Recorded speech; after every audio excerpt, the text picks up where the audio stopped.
తెలుగు వారి #1 choice Telugu matrimony. తిరుపతిలోనే కాదు హైదరాబాద్ లో కూడా అదే సిచ్యువేషన్. దమ్ముంటే పట్టుకోండి చూద్దాం అంటూ ఫారెస్ట్ ఆఫీసర్స్ కి సవాల్ విసురుతోంది చిరుత. 10 రోజులుగా హైదరాబాద్ శివారు ప్రాంతంలో తిష్ట వేసిన చిరుత ఫోటోలకి పోజులు ఇచ్చినట్టుగా ట్రాప్ కెమెరాలకి చిక్కుతోంది తప్ప దానిని బంధించేందుకు ఏర్పాటు చేసిన బోన్లలోకి మాత్రం రావట్లేదు. దీంతో శివారు ప్రాంత ప్రజల గుండెల్లో రైళ్లు పరిగెడుతున్నాయి. ఫారెస్ట్ ఆఫీసర్లకి కంటి మీద కునుకు కరువైంది. చిరుత దొరకవే అంటూ వేడుకుంటున్నారు.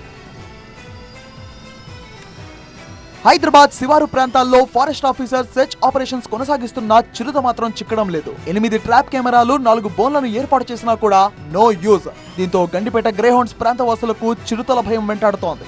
చీకటి పడితే చాలు వీధులు నిర్మానుష్యంగా మారిపోతున్నాయి. ఒంటరిగా బయటకు అడుగు పెట్టాలంటేనే గుండెలు గుబేలుమంటున్నాయి. పిల్లలనైతే అసలు ఆడుకోవడానికి కూడా పంపించడం లేదు.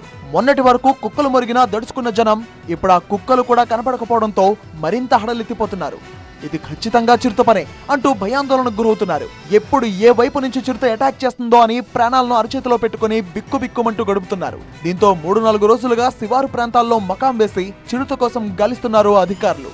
గండిపేట గ్రేహౌండ్స్ ఏరియాలో 10 రోజులుగా చిరుత సంచరిస్తున్నట్టుగా అధికారులు గుర్తించారు. అయితే 4 రోజుల క్రితం చిరుత కదలికలను ట్రాప్ కెమెరాలకు చిక్కాయి. మొత్తం 60 కిలోమీటర్ల రేడియస్ లో చిరుత సంచరిస్తున్నట్టుగా అధికారులు భావిస్తున్నారు. మళ్లీ ఆ ఏరియాకి చిరుత రావచ్చని అధికారులు అంచనా వేస్తున్నారు. అయితే దాని కదలికలను బట్టి ట్రాప్ కెమెరాలను బోన్లను వేర్వేరు ప్రదేశాలకు మారుస్తున్నారు. ఇదొకటే కాదు, ఈ నెల 11వ తేదీన బాలాపూర్ లోని DRDOకు చెందిన రీసెర్చ్ సెంటర్ ఇమారత్ ప్రాంగణంలో కూడా 2 చిరుతపులుల సంచారం తీవ్ర కలకలం రేపింది. ఒక శునకం అనుమానాస్పదంగా మృతి చెంది ఉండడంతో చిరుతపులులు ఉన్నాయి అనే అనుమానాలు మరింత బలపడ్డాయి. అప్రమత్తమైన డిఫెన్స్ అధికారులు అటవీ శాఖ అధికారులకు సమాచారం అందించారు.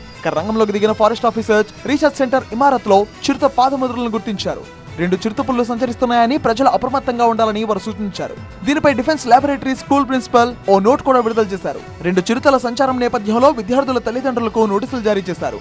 విద్యార్థులను తీసుకురావడానికి తీసుకువెళ్లే సమయంలో అప్రమత్తంగా ఉండాలని సూచించారు. ఏదో మారుమూల ప్రాంతాల్లో కాదు, సిటీ సమీప ప్రాంతాలకు చిరుత ఎంట్రీ ఇవ్వడంతో ఇప్పుడు శివారు ప్రాంత ప్రజలు హడలెత్తిపోతున్నారు. అయితే హైదరాబాద్ శివారు ప్రాంతాల్లోకి వన్యప్రాణులు ప్రవేశించడం ఇదేం మొదటిసారి కాదు. గత కొన్నేళ్లుగా హైదరాబాద్ శివారు ప్రాంతాల్లో, ముఖ్యంగా అటవీ ప్రాంతాలకు ఆనుకుని ఉన్న నివాస పారిశ్రామిక ప్రాంతాల్లో ఇలా వన్యప్రాణుల సంచారం పెరుగుతోంది. ఆహారం, నీటి అన్వేషణలో మానవ నివాస ప్రాంతాల్లోకి ప్రవేశిస్తున్నాయి ఈ చిరుతపులులు. ఇది మానవ వన్యప్రాణుల సంఘర్షణకు దారితీస్తోంది. తెలుగు వారి #1 చాయిస్ తెలుగు మ్యాట్రిమోనీ.